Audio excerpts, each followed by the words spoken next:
आज के वीडियो में मैं आप सबके साथ शेयर करूंगी कि जिस बीजों को हमने नवंबर के महीने में इकट्ठा किया था उनको स्टोर करने का मतलब उनको पैक करके रखने का सही तरीका क्या है। तो वीडियो को एंड तक ज़रूर देखिए और हो सके तो लाइक शेयर चैनल को सब्सक्राइब ज़रूर करिए। Hello everyone, welcome back to my YouTube channel. तो आज के ब्लॉग में मैं आप सबको बताना चाहूँगी कि जिन बीजों को हमने नवंबर के महीने में ले लिया था मतलब उनके पौधों से उनको अलग कर लिया था, वो हार्वेस्टिंग के लिए बिल्कुल तैयार हो गए थे और उनको हमने हार्वेस्ट भी कर लिया था। तो उन बीजों को कुछ दिन धूप दिखाने के बाद अब बारी आती है उन बीजों को इकट्ठा करके रखने की, मतलब उनको स्टोर करके रखने की। क्योंकि हमारे गार्डन में ऐसे सुंदर सुंदर से फ्लावर्स होते हैं जो एक बार हमारे गार्डन में आते हैं और हम सोचते हैं कि अब ये फ्लावर तो हमें हर सीज़न में चाहिए। तो उनके बीजों को इकट्ठा करके आप उनके पौधों को हर सीज़न में ग्रो कर सकते हैं। तो बीजों को ज़रूर इकट्ठा करें जितना हो सके। आपके गार्डन में जितने भी ऐसे पौधे हैं जो बीज बनाते हैं उनके बीजों को हमें ज़रूर इकट्ठा करना चाहिए। ऐसे ही मैंने कुछ पौधों के बीजों को इकट्ठा किया है जिसको आज मैं स्टोर करके रखने वाली हूँ। तो चलिए वीडियो को शुरू करते हैं। ये वो बीज हैं जिनको मैंने इकट्ठा करके रख लिया है। यहाँ पर मैंने देखिए सबसे पहला जो बीज हमारा है वो है सेलोसिया कुक्कड़फूल यानी कॉक्सकॉर्न के पौधे का, जिसका पौधा यहाँ पर है और ये पौधा मुझे बहुत ही ज़्यादा पसंद है। इसके देखिए ऊपर के हिस्से में से मैंने बीजों को हार्वेस्ट कर लिया था। नीचे की सभी जो नई नई फ्लावर्स आ रही हैं उनमें बीज अभी भी बन रहे हैं। तो इन बीजों को सबसे पहले स्टोर करके रख लेते हैं। 2 महीनों से ये फूल मेरे गार्डन में ऐसे का ऐसे ही खिला, इसलिए मैंने सोचा नेक्स्ट सीजन में इसका ढेर सारा पौधा लगाऊंगी, अपना पूरा गार्डन सेलोसिया से भर दूंगी। इसके लिए मैंने सेलोसिया के बीजों को इकट्ठा कर लिया है। नहीं इकट्ठा करेंगे तो ये हमारे गार्डन में इधर उधर गिर के हमारे गमलों में ऐसे ही उग जाएगा। दूसरे नंबर पर है हमारे लाल कटोरी यानी दियाबाती का पौधा। तो इसका भी मुझे एक पौधा मिला था जिसके बीजों को मैंने हार्वेस्ट करके रख लिया था और इसमें छोटे छोटे से रेड कलर के फ्लावर्स आते हैं जो कि बहुत ज़्यादा प्यारे लगते हैं।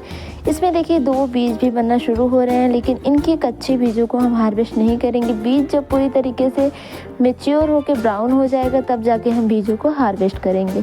तीसरे नंबर पर आता है हमारे मोरपंखी का पौधा, जिसको विद्याधुजा के नाम से भी जाना जाता है। जब हम छोटे छोटे थे तब इस पौधे को विद्या जी के नाम से जानते थे और इनको लेकर हम अपने बुक्स और नोटबुक में रखा करते थे। हमारा कहना ये था, बचपन का मानना, कि इस पौधे को अगर हम कॉपी में रखेंगे तो हमारे पास ढेर सारी विद्या आएंगी, मतलब हम पढ़ने लिखने में बहुत ज़्यादा तेज़ हो जाएंगे। तो इन बीजों को भी मैंने इकट्ठा कर लिया था। ये पौधा मेरे गार्डन में तो नहीं है लेकिन बीज मेरे पास आ गए। तीसरे नंबर पर आता है हमारा मैक्सिकन पिटूनिया का पौधा, जिसमें इस टाइम पे फ्लावरिंग और बीज दोनों ही नहीं बन रहे हैं क्योंकि ये पौधा पूरी तरीके से डोरमेंसी में जा चुका है। इनमें किसी भी प्रकार की कोई भी ग्रोथ नहीं होगी। आप चाहे तो इसे कट करके रख सकते हैं। देखिए इसमें ढेर सारे बीज गिरे हुए थे जो इस टाइम पे नए नए पौधे बनाना शुरू कर दिए हैं। बीजों को इकट्ठा ना करने का फ़ायदों के साथ साथ नुकसान भी होता है। देखिए इस तरीके से हमारे गमलों में गिर जाता है और सैकड़ों पौधे नए नए तैयार करने लगता है। वैसे तो ये पौधा एक बार आप अपने गार्डन में ऐड कर लेंगे तो आपको दोबारा इसकी ज़रूरत नहीं पड़ेगी, क्योंकि ये पौधा कटिंग से इजली ग्रो हो जाता है। बीज भी बहुत अच्छी खासी बनाता है। चौथे नंबर पर आता है ये हमारा गुलबख्शी का पौधा, जिसको मैं कुछ टाइम पहले रात रानी के नाम से जानती थी, लेकिन मेरे 1-1.5 सब्सक्राइबर ने मुझे बताया जो बीज हमारे पौधों में मैच्योर रहेगा उन्हीं बीजों को हम हार्वेस्ट करेंगे। ये जो सारे बीज आप देख रहे हैं ये पूरी तरीके से मैच्योर नहीं हुआ है, लेकिन ये वाला जो बीज है पूरी तरीके से ये मैच्योर हो चुका है। तो इसके बीजों को हम निकाल सकते हैं। पूरी तरीके से हार्वेस्टिंग करने के लायक ये बीज हो चुका है। चलिए सबसे पहले इसको रख देते हैं और बीजों की तलाश में निकल पड़ते हैं। तो इसमें देखिए इस तरीके के जो फ्लावर्स आते हैं, इसको अगर हम नहीं रिमूव करेंगे तो इसी में से इसके नए नए बीज तैयार होने लगेंगे। तो इस बीजों को आप भी ज़रूर इकट्ठा करें। ये जो पौधा आप देख रहे हैं ये भी बीजों के माध्यम से ही ग्रो हुआ था, खुद ब खुद ग्रो हुआ था। फिर मैंने सोचा कि इनके बीजों को ज़रूर इकट्ठा करूँगी। मैं ढेर सारे इनके पौधे भी बनाऊँगी। इवनिंग के टाइम में ये खिलते हैं।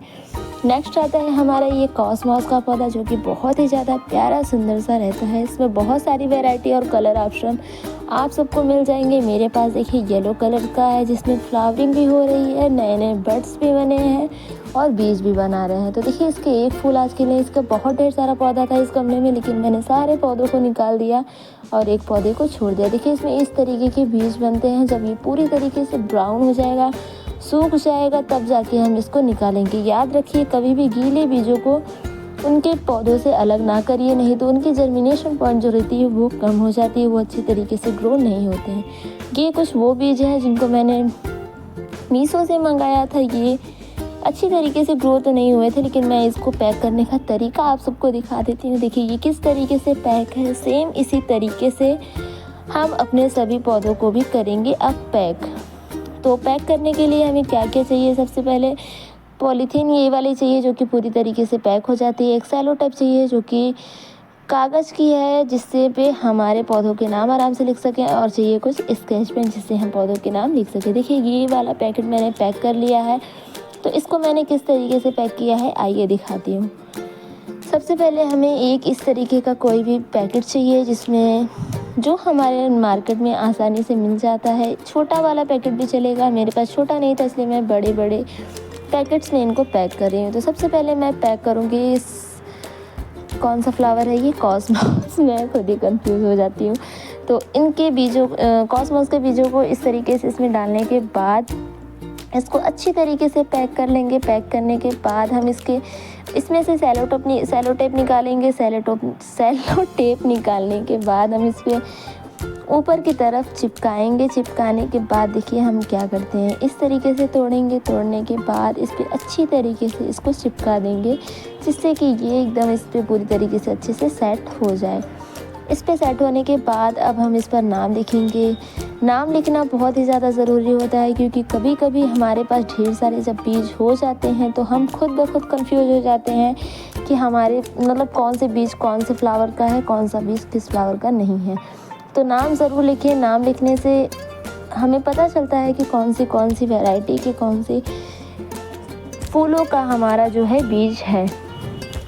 तो दो पौधों के बीज तो हमारे पूरी तरीके से तैयार, मतलब पैक होके तैयार हो चुके हैं। इसी तरीके से हम इन बीजों को भी तैयार करके रखेंगे। तो बीजों को स्टोर करके रखने के लिए कुछ बहुत ज़रूरी बातें होती हैं। पहली बात तो ये है, पौधे से बीज तभी हार्वेस्ट करें जब पौधे में पूरी तरीके से बीज जो है वो पक चुका हो, या फिर वो मैच्योर होके हार्वेस्टिंग के लायक हो चुका हो। मतलब हम कैसे पता करेंगे कि हमारा बीज जो है वो मैच्योर हो चुका हो। जैसे कि हमारे कॉस्मोस का पौधा ही ले लीजिए, जब उसके पौधे में देखिए बीज बनना शुरू होता है तब वो थोड़ा सा हल्का ब्राउन रहता है, मतलब पहले ग्रीन रहता है, ग्रीन से हल्का हल्का ब्राउन शुरू होता है। जब वो पूरी तरीके से एकदम ब्राउन होके सूख जाए तब जाके हमें उनके बीजों को हार्वेस्ट करना है।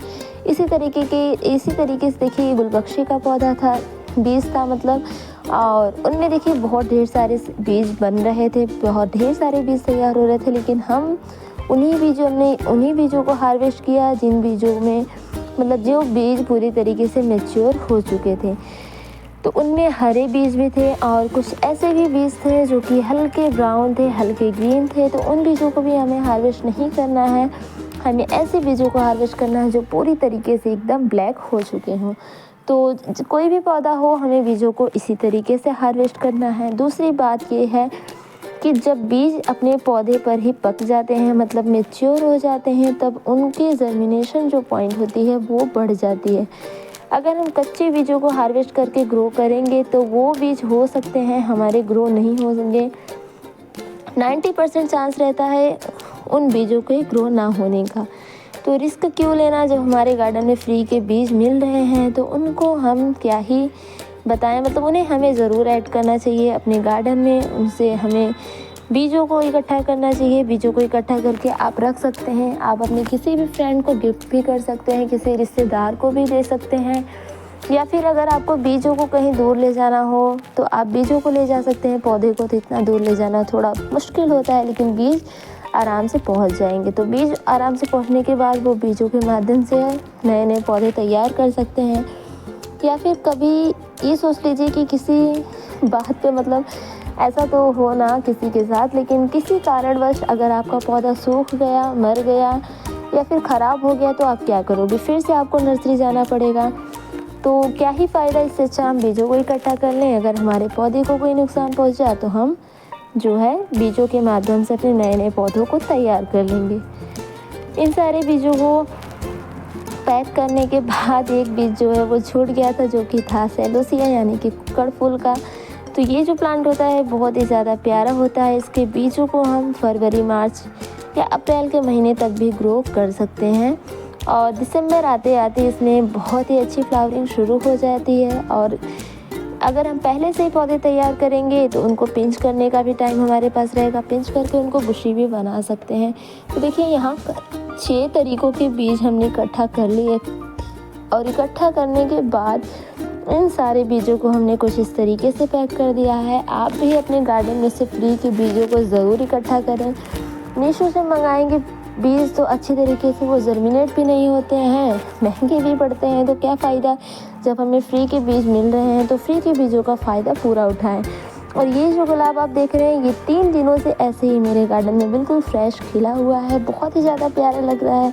मिलते हैं एक नई वीडियो के साथ। अगर आप सबको ये वीडियो पसंद आया हो तो लाइक, शेयर और चैनल को सब्सक्राइब ज़रूर करिएगा। Thank you so much for watching.